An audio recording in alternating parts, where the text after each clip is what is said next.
Приветствую вас в студии на открытом воздухе. Это программа Ice News и я ее ведущая Сарглана Неустроева. Сегодня в эфире.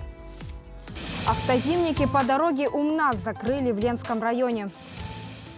В Якутске прошла презентация проекта «Кындыкан». Неделя празднования Дня Республики стартовала в Нерюнгри.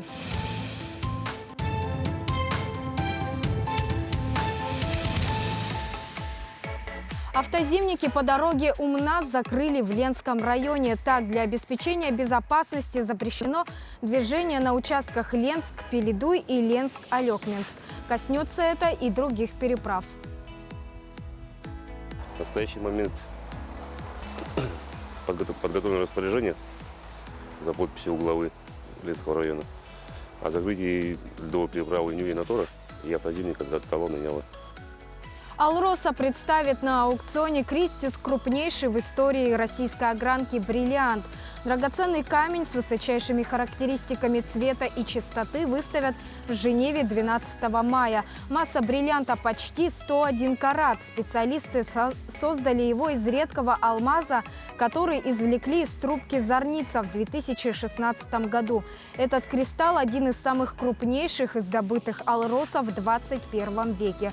На изготовление бриллианта ушло более 1,5 лет. И вот как прокомментировал это событие генеральный директор Алроса Сергей Иванов. Мы рады представить этот долгожданный бриллиант из нашей одноименной коллекции, в которую входят еще два исключительных экземпляра. Фантазийный ярко-желтый жар-птица и пурпурно-розовый призрак розы, которые уже нашли своих покупателей.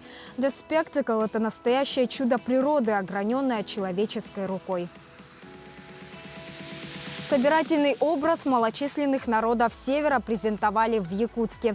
За его основу взяли маленькую девочку Кындыкан с интересной историей. Более 200 лет назад якутские охотники обнаружили ее в стаде вблизи Верхояня, все жители которого умерли от оспы. К разработке сюжета и образа привлекли общественность. Через девочку Кындыкан они хотят рассказать миру о проблеме северных народов, а также рассказать о культуре и языке. Реальная история Кындыкан очень интересная, она трогательная, она, мне кажется, дотронется до сердца каждого. И мы хотим сделать эту историю более доступной, чтобы ее можно было прочитать в виде сказки, чтобы можно было увидеть в виде мультика. И основная история – это история того, как маленькая девочка и затем взрослая женщина возвращается к своим корням. В Нерюнгри началась неделя празднования Дня Республики. Цикл мероприятий, посвященных этому празднику, открыла выставка известного нерюнгринского фотографа. Ирина Кичигина с подробностями. Открытие выставки прошло в торжественной обстановке в Центре культуры и духовности имени Пушкина. Всего было представлено около 30 работ. Все они сделаны в Нерюнгри в 2020 году. Это прекрасная природа и животный мир Южной Якутии. 20 работ останутся в центре и будут украшать стены здания. Сам автор выставки называет себя неотъемлемой частью республики. По сути дела, это какой-то небольшой, но праздник для себя, для горожан, может быть, это кто там улыбнется. Ну, может быть, детишки какие-то улыбнутся здесь, что все-таки позитив, природа же интересует великовозрастных и 70-летних людей, и 5-летних. Детишки пальцем показывают, это лисичка, это мишка, это же приятно. Здесь же Нерюнгринской городской библиотекой была организована книжная выставка, посвященная Дню Республики. Сотрудники библиотеки провели викторину для маленьких зрителей «Якутия родная и неповторимая». Раз, два, три, начали! Аплодисменты, поддерживает команду.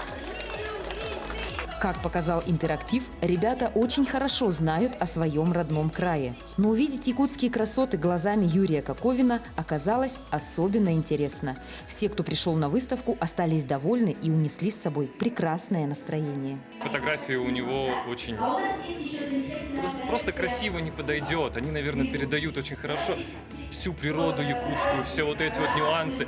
Люди, приходя сюда, даже узнают о некоторых животных, которые здесь живут. То есть они даже некоторые не в курсе, что у нас там есть голубые сороки, или я сам забыл, как вон то животное зовут.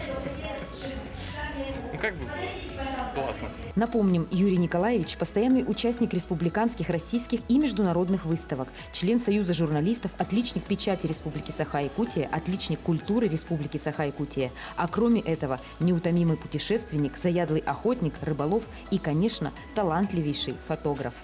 Ирина Кичигина, Захар Головин, Нерюнгри.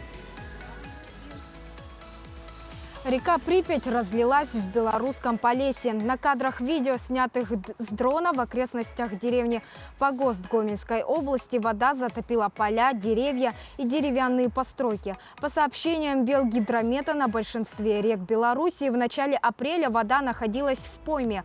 Опасный уровень сохранялся только на участке Припяти и притоке Сожа реки Проня. По информации СМИ, за последние 10 лет самое опасное половодье в Беларуси было зафиксировано в 2013 году.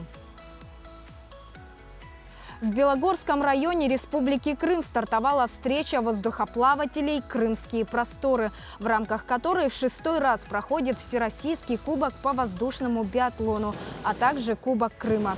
Всероссийские соревнования в такой дисциплине проходят в регионе впервые. Первый спортивный полет состоялся утром в среду. Встреча воздухоплавателей «Крымские просторы» продлится до 25 апреля. В последний день соревнований из 9 команд выберут победителей.